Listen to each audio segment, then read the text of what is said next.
బోరుగడ్డ అనిల్ కోసం పోలీసుల వేట మొదలైంది. ప్రస్తుతం ఆయన తెలంగాణలో ఉన్నట్లు తెలియవస్తోంది.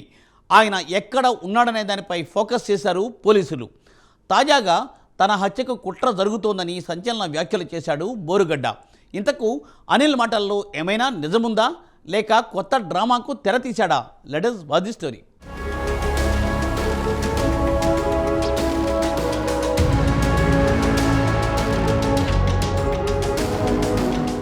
బోరుగడ్డ అనిల్ గురించి చెప్పనక్కర్లేదు. వైసీపీ ప్రభుత్వంలో ఓ రేంజ్లో రెచ్చిపోయాడు. తనకు గంట సమయం ఇస్తే వారిని లేపేస్తానని వివాదాస్పద వ్యాఖ్యలు చేశాడు. ఆ వ్యాఖ్యల ఫలితమే ఇప్పుడు కనిపించకుండా తిరుగుతున్నాడు. తాజాగా బోరుగడ్డ అనిల్ సెల్ఫీ వీడియోపై అనంతపురం పోలీసులు ఆగ్రహం వ్యక్తం చేస్తున్నారు.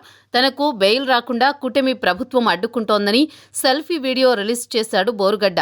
దీనికి CM Chandrababu, deputy CM Pawan Kalyan, మంత్రి లోకేష్ వెనుక ఉన్నారని ఆరోపించాడు. తనను చంపాలని చూస్తున్నారని, తనకు గాని తన కుటుంబానికి గాని ఏమైనా అయినా అందుకు కారణం పై ముగ్గురు నేతలేనని చెప్పుకొచ్చాడు. ప్రస్తుతం తాను మధ్యంతర బెయిల్పై ఉన్నానని తెలిపాడు బోరుగడ్డ. కన్నతల్లిని చూసేందుకు చెన్నై వచ్చానన్నాడు. తనకు దేవుడు, జగన్ దిక్కని తెలిపాడు. గతంలో జరిగిన పరిణామాలకు ప్రస్తుతం జరుగుతున్నవి మీరు చూస్తున్నారని తెలిపాడు.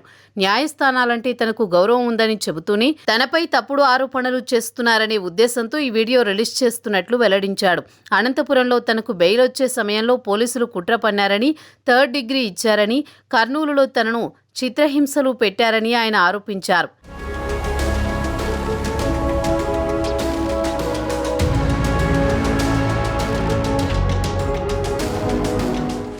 ఇదిలా ఉంటే తప్పుడు ధృవపత్రాలు చూపించి కోర్టును బోల్తా కొట్టించి మధ్యంతర బెయిల్ను పొడిగించుకున్నారు బోరుగడ్డ అనిల్. అతని వ్యవహారానికి సంబంధించి సరికొత్త షాకింగ్ నిజాలు వెలుగు చూస్తున్నాయి. వైసీపీకి రాజకీయ ప్రత్యర్థులుగా ఉన్న చంద్రబాబు, లోకేష్, పవన్ కళ్యాణ్లను మాత్రమే కాకుండా వారి ఇంట్లో ఉండే మహిళలతో పాటు టీడీపీ, జనసేన నేతలపై ఒక రేంజ్లో విరుచుకుపడ్డారు. అంతేకాకుండా నిత్యం వివాదాస్పద పోస్టులతో సోషల్ మీడియాలో చెలరేగిపోయిన బోరుగడ్డ అనిల్ అరెస్ట్ అయ్యి రాజమహేంద్రవరం సెంట్రల్ జైలుకి వెళ్లారు.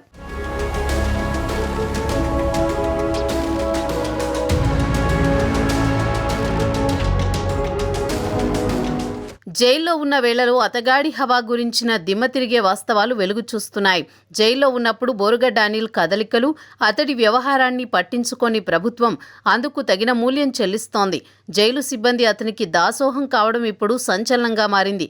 ఈ మొత్తం ఎపిసోడ్లో కూటమి ప్రభుత్వం సరైన రీతిలో నిఘా ఏర్పాటు చేయకపోవడం, అసలేం జరుగుతుందన్న అంశాలపై ఓ కన్నేసే ధోరణి లేకపోవడం కూడా ఇలాంటి పరిస్థితికి కారణాలుగా చెబుతున్నారు. రిమాండు ఖైదీగా ఉన్న వెసులుబాటును తనదైన శైలిలో వినియోగించుకున్న బోరుగడ్డ జైలు నుంచి విడుదల కావడానికి తగిన ప్లాన్ చేసినట్టు చెబుతున్నారు.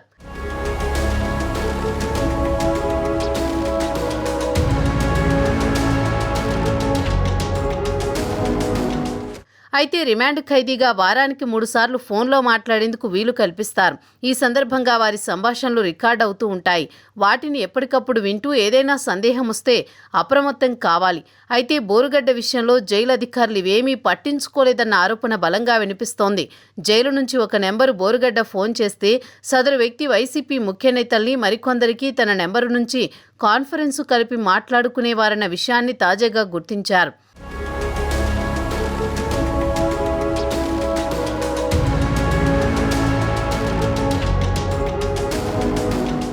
కాన్ఫరెన్స్ కాల్స్, సంభాషణలు యథేచ్ఛగా కొనసాగినా జైలు సిబ్బంది పట్టించుకోలేదన్న విషయం ఇప్పుడు షాకింగ్గా మారింది.